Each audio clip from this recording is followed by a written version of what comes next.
다음 아이템은 김현 기자가 준비했네요. 네, 그렇습니다. 제가 준비한 이 마지막 아이템인데요. 문재인 전 대통령 사저 앞 이 시위 영상 공개, 법적 대응 나선다입니다. 이 문재인 전 대통령이 퇴임 후 지금 머물고 있는 경남 양산의 이 평산마을 사저 앞에서 지금 네. 보수 단체들의 이 욕설 집회가 계속 이어지고 있습니다. 이 문재인 전 대통령이 이달 10일에 이 사저에 입주를 했는데 네. 이 10일 이후부터 지금 7개, 8개 보수단체가 돌아가면서 매일 하루도 빠지지 않고 여기 이제 고성 그리고 욕설 집회를 이어가고 있는데요. 문재인 전 대통령의 이 비서실이 어제 굉장히 이례적으로 보도자료를 내고 네. 이 시위가 지금 펼쳐지고 있는 현장의 영상 4개를 공개를 했습니다. 저희가 이 영상을 준비해 봤는데요. 어떤 모습인지 직접 확인해 보시겠습니다. 야, 이 간첩 종자들! 너 노래 나와! 재밌냐? 네 같은 말 때문에 나라가 정신없어서 네 같은 빨갱이 추종자들을 사과해! 나가서 무릎 꿇고 사과해! 그게 무슨 소리야? 네, 보신 영상 속에서 시위자들 이 욕설과 폭언을 내뱉는 모습이고요. 저 확성기와 마이크를 사용하기 때문에 네. 이 주변에 거주하고 있는 주민들도 함께 피해를 받고 있는 그런 모습이었습니다. 네. 어제 이 문 전 대통령 측이 이 시위 영상을 공개를 했는데요. 이 문 전 대통령의 딸인 이 문다혜 씨가 이 영상을 자신의 SNS에 그대로 옮겨와서 네. 다시 한번 공개를 했습니다. 문다혜 씨 자신의 SNS에 이 대체 세상에 어느 자식이 부모한테 욕설하는 것을 그냥 버젓이 듣고만 있겠냐, 참을 수 없다 이렇게 비판하는 모습 보였고 이 지금 집회를 하는 보수 단체뿐 아니라 이 사람들에게 지원을 하고 이 영상을 함께 공유하는 모든 사람들이 공범이다 이렇게 좀 비판을 하는 모습을 보였습니다. 문 전 대통령 측 역시요 이 집회가 지금 영상을 공개한 이유가 집회, 시위 뭐 이 외피를 쓰고 매일 이 집회를 하고 있는데 이런 좀 심각한 반이성의 현실을 조금 알리고 좀 정면으로 이 문제를 우리가 다뤄야 되지 않을까 싶어서 이 영상을 공개했다. 이 공개 이유를 밝히기도 했습니다. 네, 아까 잠깐 이 영상이 나갔습니다. 근데 영상에 말을 뭐 제대로 들을 수가 없는 게 삐 처리된 부분이 너무 많아요. 그러니까 그만큼 이 굉장히 좀 차마 입에 담기 힘든 이 내용들이 굉장히 많이 지금 확성기를 통해서 지금 나오고 있다라는 얘기가 될 텐데 문 전 대통령 측 결국 그래서 법적으로 대응하겠다라고 밝혔죠. 그렇습니다. 문 전 대통령 측 좀 참아왔던 모습이었는데 네. 이제 결국에는 법적 대응을 하겠다는 뜻을 밝혔습니다. 사실 문 전 대통령 이 경남 이 양산으로 처음에 도착을 했을 때는 굉장히 화난 모습이었지만요. 네. 이 보수 단체 집회가 시작된 며칠 뒤에 이제 기자가 이 집회에 대해서 좀 어떻게 생각하느냐 질문을 했었는데 이때 약간 좀 불편한 신경을 내비치는 모습이 포착이 되기도 했었습니다. 이 모습 영상으로 직접 확인해 보겠습니다.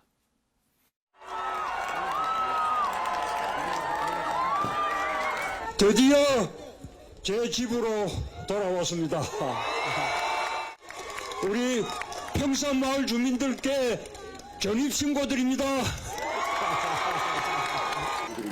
예, 대통령 그 시위하는 집 앞에서 시위하는 마음 말씀이 시위 앞에 하고 있는 거. 예, 뭐 불편합니다. 예, 맞습니다.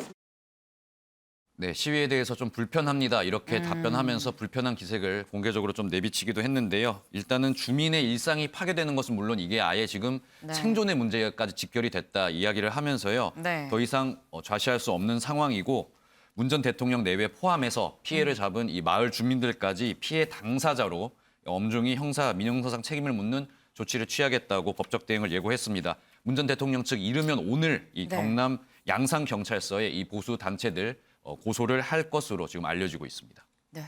근데 지금 보니까 지금 이 시위가 지금 확성기를 대고 하고 있는 겁니다. 근데 그러다 보니까 뭐 당사자인 뭐 문 전 대통령 부부는 뭐 물론이고요.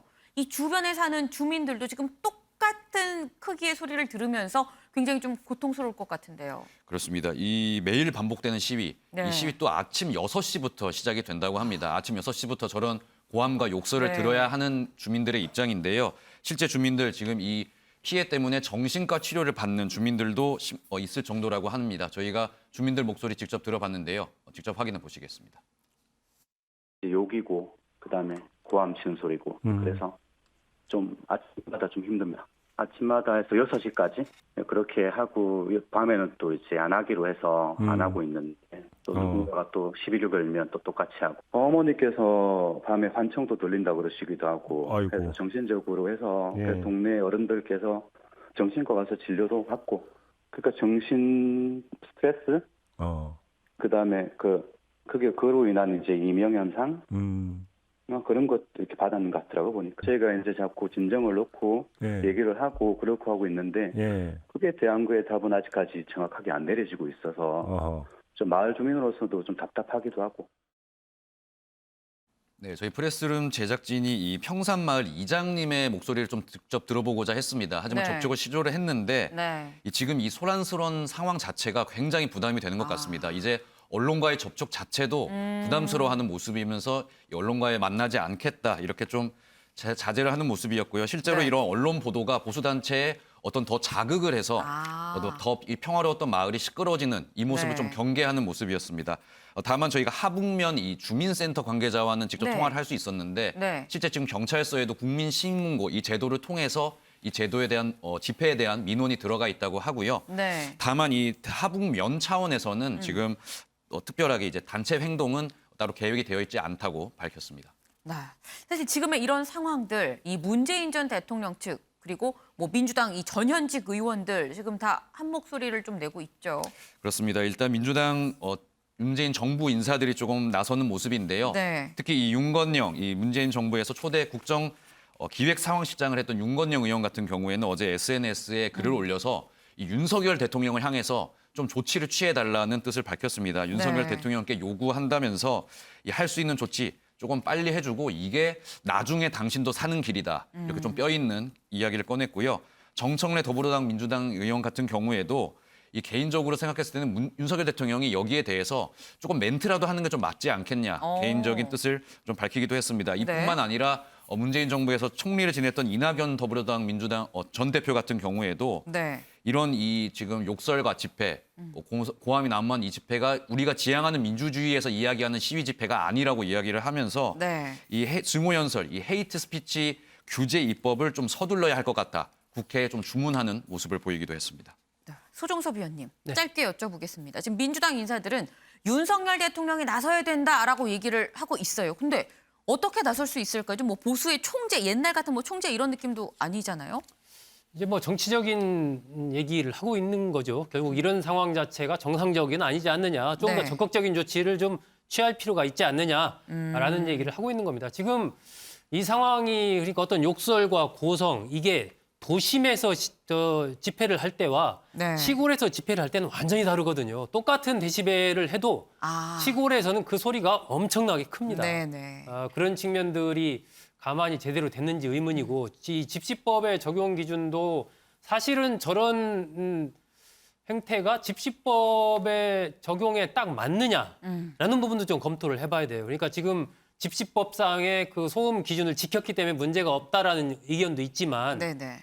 그 집시법 자체의 기준을 그대로 똑같이 시골과 저렇게 적용하는 것이 과연 맞느냐도 좀 검토를 해볼 필요가 있거든요. 그래서 지금 민주당 쪽에서 주장하고 있는 것은 결국 저런 상황을 방치하지 말고 네. 조금 더 적극적인 어떤 조치를 좀 취해줘야 되는 거 아니냐. 결국 윤 대통령도 나중에 퇴임하면 또 그런 상황에 처할 수도 있는 거 아니냐라는 얘기를 하고 있는 거고 제가 보기에도 조금 더 뭐 어떤 당국의 적극적인 조치가 좀 필요하지 않나 싶습니다. 네, 사실 문재인 전 대통령이 재임 말기에 이런 얘기를 반복했었으면 좀 잊힌 사람으로 살고 싶다라고 얘기했었는데요. 그 목소리 직접 들어보고 오시죠.